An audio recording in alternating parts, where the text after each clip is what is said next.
Hi there and welcome, Nic here. It's a full moon here tonight and I wanted to share a little bit about why we love full moons and new moons so much as little human beings here on planet Earth. What is the energetic perspective of a new moon and a full moon? And why is it we're so drawn to them and we can become really conscious of them? So this is a teaching that's been coming through me from the work that I've been doing with my group in Journey of the 12 Moons. If you don't know about Journey of the 12 Moons, it's a program that I lead, and it's the flip side of a solar-based program where it's all about learning and doing and memorizing and so on. It's more of a subtle spiritual path to be guided by Mama Moon. And so a lot of the teachings that I share are coming through more intuitive work, more channeled work than anything that I've been reading from a text. So I just wanted to put that disclaimer out there. What I have noticed is that we have a very dualistic way of thinking. It's hardly surprising. We have two hemispheres to our brain, and we have two hands that can make good and bad, left and right, and so on. So we're dualistic beings. And because of this nature of our being dualistic, we love when things become fixed. We love to have a moment where there's no flux going between the two. Our minds love that because it feels very safe.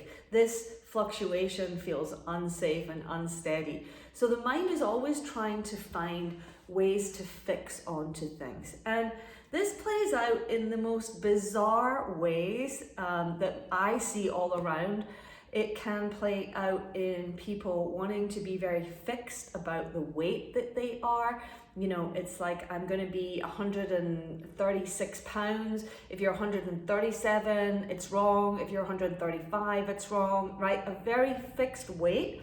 It plays out in money issues. So I have to have $100,000 in my bank account. If it's 900 and whatever, it's too little. If it's over 100, it's still not that perfect number. So in your bank account, it's maybe to do with your social media and your followers, right? There's like a number, there's a fixed number that you're looking to get to. And again, even down to things like the ideal partner height, what price you're willing to pay for a home. Fixed. The rub is this, that the mind wants to fix things into place so that it can check when it's got there and it feels safe. But the truth of the matter is, the third universal principle is that energy, everything is energy, and energy is moving at all times. There is no time that energy is not moving. So we have a mind that wants to fix things and a universe that says nothing's ever still. You can see the problem. Where does the full moon part come into it? Well, the full moon looks as if there's a place of being fixed. And the same with the new moon. And we can find kind of solace in looking up, like, what time exactly in the East Coast is the full moon going to be? Like, there's this point in time that appears very fixed, but it's never fixed. So the moon at its fullest point is already the potential to go into release. It's dynamic.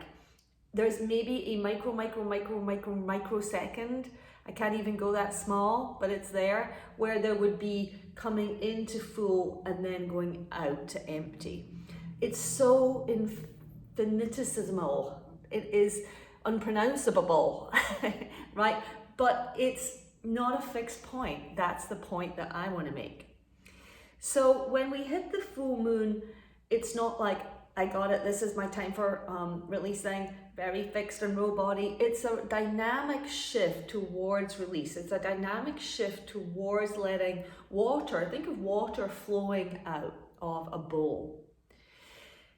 When the new moon comes in, it's kind of the flip side of that. We see a point where they've got dark,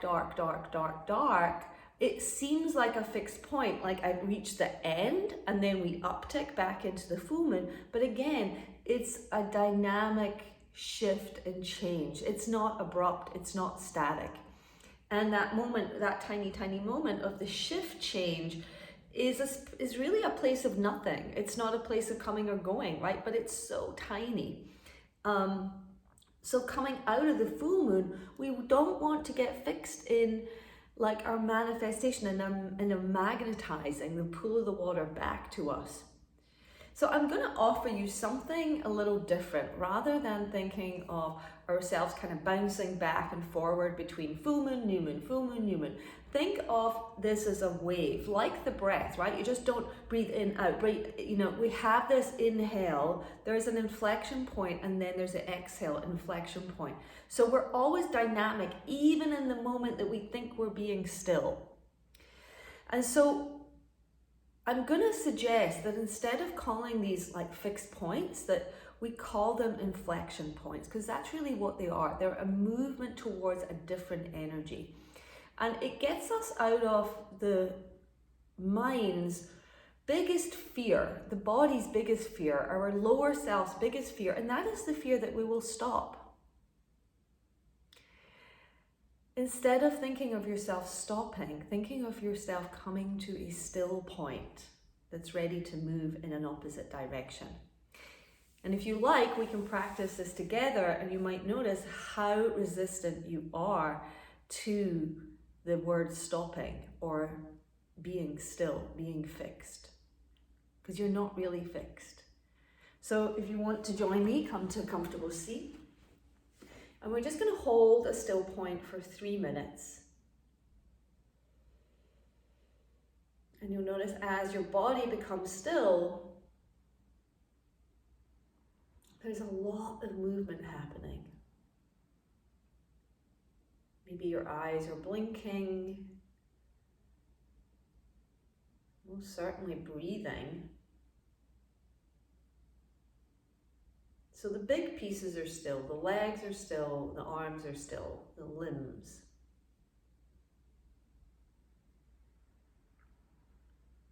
And the trunk is still, but not fixed.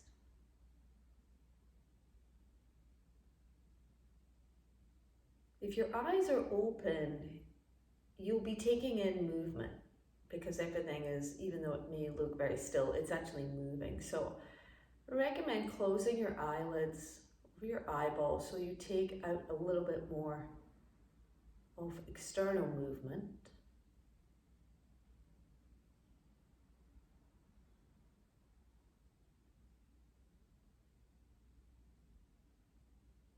So you can make your breath into a wave.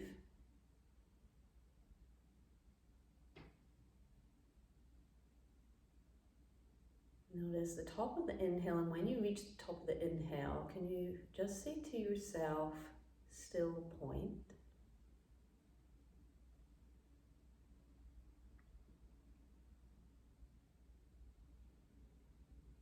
Maybe there's even a pause in the breath. And then when the breath is ready to release, you let it release all the way down. When you get to the bottom, again, maybe there's even an empty moment. It's not fixed, there's still movement towards the inhale, but you could say still point.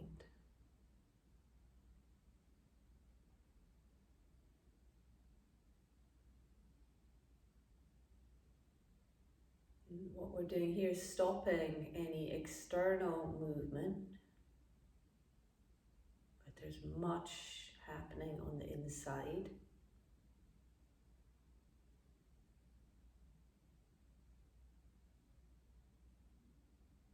The top of the inhale is like the full moon, ready to release.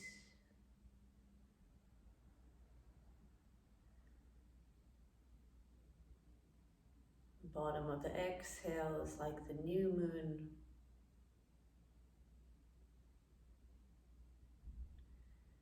ready to magnetize, still point, but ready to magnetize.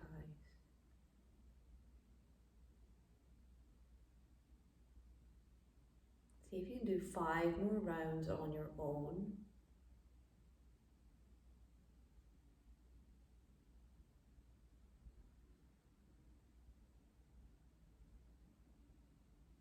Beginning to get an embodied experience of how it feels as an energy shift at full moon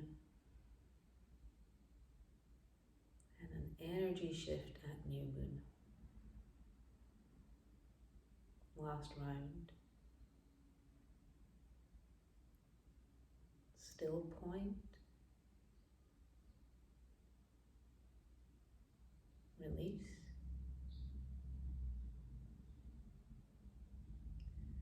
Still point. Magnetize.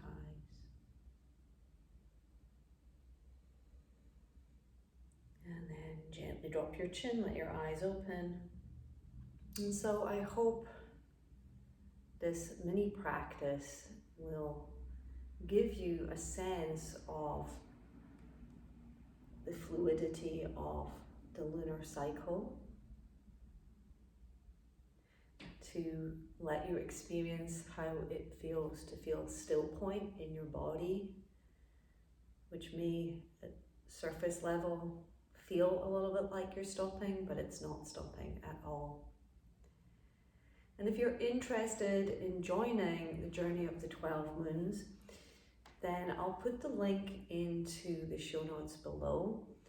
It is a year-long program that we chart the astrological influence of the new moons, and we do a yoga nidra practice, a special type of meditation practice to cultivate higher intuition and a more embodied sense of what is coming through us, to us, for us, so that we can share it out there with the world and just be a little bit more authentic to ourselves. So thank you for listening. Hari Om, Om Tat Sat.